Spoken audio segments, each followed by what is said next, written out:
Comme c'est écrit là, c'est la demande qui est faite par l'organisme qui regroupe les irrigants pour avoir de l'eau pour les 15 années qui viennent.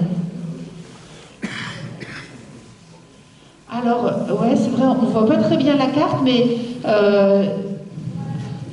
c'est quand même intéressant. Vous voyez où est Angoulême? Donc, ça, c'est pour vous situer. Cogesto, c'est donc l'organisme qui fait les demandes pour les volumes d'eau pour l'irrigation, s'occupe de tout ce secteur-là, et donc, entre autres, le secteur qui, nous, qui sommes du Nord-Charente, nous intéresse beaucoup, c'est l'Aume et la Couture. Voilà. Mais donc, c'est sur toute cette superficie-là que l'OUGC... Voilà. Presque toute la Charente, sauf où nous sommes.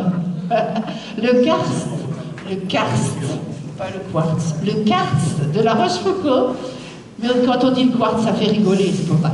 Alors, voilà, c'était pour vous montrer à l'endroit où ça va se nicher, tout ça. Et donc, ça vient de sortir. Et nous, ça nous permet de nous dire qu'il y a quelque chose à faire. On a dit qu'on se relevait les manches. Et bien là, c'est l'occasion. Nous avons la possibilité de nous exprimer en tant que citoyens. Et tous les conseils municipaux, ça c'est très important, tous les conseils municipaux de toute la Charente, sauf le Karst, vont avoir à s'exprimer sur cette autorisation.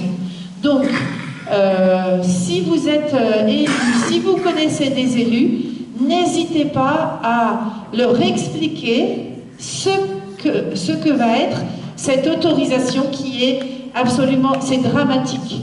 Donc, les permanences, vous les avez là, vous savez lire, hein, je ne vais pas vous les refaire. Hop. Et donc, voilà pourquoi, rapidement, nous allons nous positionner contre cette autorisation pour ces prélèvements qui sont totalement démesurés. Donc la copine Annick a bien travaillé rapidement. Les volumes sollicités sont supérieurs aux volumes consommés ces dernières années, plus du double. C'est-à-dire que ceux qui étaient là hier, même ceux qui n'étaient pas là hier, on sait bien qu'on arrive dans une période troublée par rapport au climat, par rapport à la pluviométrie, qui va être pas la même, avec des phénomènes assez inquiétants. Et donc, l'OUGC, elle, continue à demander des volumes qui sont le double de ceux qu'ils consomment. Et ça, cette autorisation, elle va être mise en place pour 15 ans. Donc ça, c'est... Il faut absolument donc participer à l'enquête publique. Vous inquiétez pas, si vous êtes dans nos contacts, ceux qui n'ont pas encore mis leur adresse mail sur la petite feuille là au fond, regardez, Xavier vous la montre. On va vous, si vous mettez votre adresse mail, on vous tiendra au courant. On compte déjà le 24 octobre, le premier jour de l'enquête publique. Il faut qu'on se retrouve à Angoulême devant la mairie pour exprimer notre profond désaccord, parce que on ne peut pas continuer sur cette trajectoire. Hop, zut. Voilà, ça c'était, ça c'est dit. Et donc pour ceux qui n'ont pas forcément tous les éléments et qui ne peuvent pas forcément expliquer ce que c'est en détail, nous nous réunissons quelques-uns là cette semaine. On espère dès la semaine prochaine envoyer à tout le monde un petit document qui permettra d'avoir les bons arguments, les bonnes explications sur cette AUP. Parce que quand on dit AUP de l'OUGC Cogesto, il n'y a personne qui sait ce que ça veut dire. Est-ce que tu peux nous dire le processus, là, l'enquête publique, et au bout du compte, c'est le préfet qui décide? C'est ça. Après l'enquête publique, L'intérêt de aussi, évidemment, alerter le préfet. l'enquêteur public va faire son rapport, mais en général, il est très enclin à faire ce qu'on lui demande. Et donc le préfet va prendre un arrêté préfectoral. Merci François de l'avoir fait remarquer. Cet arrêté préfectoral sera de toute façon attaqué, comme il a été attaqué en 2017.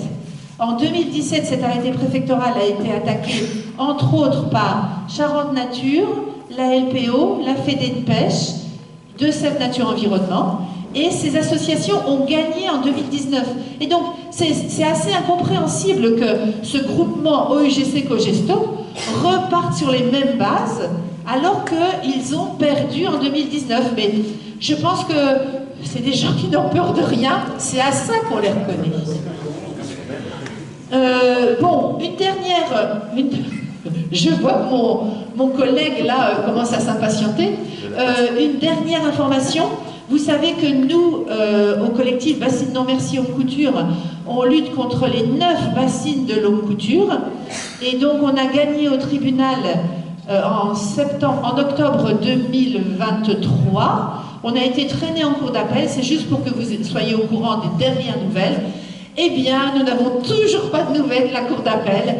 Donc, tant qu'il n'y a pas de nouvelles, on peut espérer qu'à un moment, on aura une réponse positive de la cour d'appel, c'est-à-dire qu'ils continueront à trouver illégal le fait d'augmenter les volumes, puisque les 9 bassines, c'était leur objectif aussi, c'était de pouvoir augmenter les volumes prélevables pour l'irrigation. Voilà, je vais donc passer la parole. C'est juste pour élargir. Moi, j'habite à Civray et c'est Cogesto qui gère les autorisations de prélèvement parce que la Charente passe par là-bas. Je suppose que c'est pour cette raison. En tout cas, c'est eux qui gèrent les prélèvements. On est sur le bassin Loire-Bretagne, je ne pas Garonne. Et c'est l'agence de l'eau Loire-Bretagne qui s'occupe de chez nous. Et c'est Eau-de-Vienne qui gère les eaux. Voilà. Mais c'est pour expliquer que c'est très compliqué. Et Cogesto, il n'y a pas d'enquête publique sur mon territoire. Il n'y a pas d'adresse. Dans la Vienne, je n'ai pas vu. Tu l'as vu? Si. C'est passé trop vite alors. Oui, là sur la liste. Ça vient d'ouvrir, d'accord. C'est confidentiel, mais de toute façon, toutes les communes sont concernées. Donc tous les conseils municipaux. Il y aura une enquête publique là-bas aussi. Vous avez vu la carte. Oui. Donc toutes les communes qui sont dans ce périmètre de Cogesto seront sollicitées pour donner leur avis. C'était pour dire comment c'est compliqué l'application des différentes instances. Donc il faut intervenir auprès des conseils municipaux. Voilà, donc regardez bien vos boîtes mail. Dès la semaine prochaine, 10 jours, on vous enverra les explications et surtout essayons de nous mobiliser parce que quand même on se rend compte que quand il y a des citoyens qui se mobilisent, il y a quand même quelques retours positifs et ça on veut absolument pas. Donc on sait déjà que les associations iront au tribunal, mais si déjà la préfecture pouvait se rendre compte, la DDT, la direction départementale des territoires, pouvait se rendre compte que ça y est, maintenant les citoyens sont en capacité de comprendre ce qui se passe et de dire non quand c'est trop. Et là c'est trop. Je passe la parole à Patrick Rigolet, président de Vigilance OGM Pesticides 16. Bonne matinée.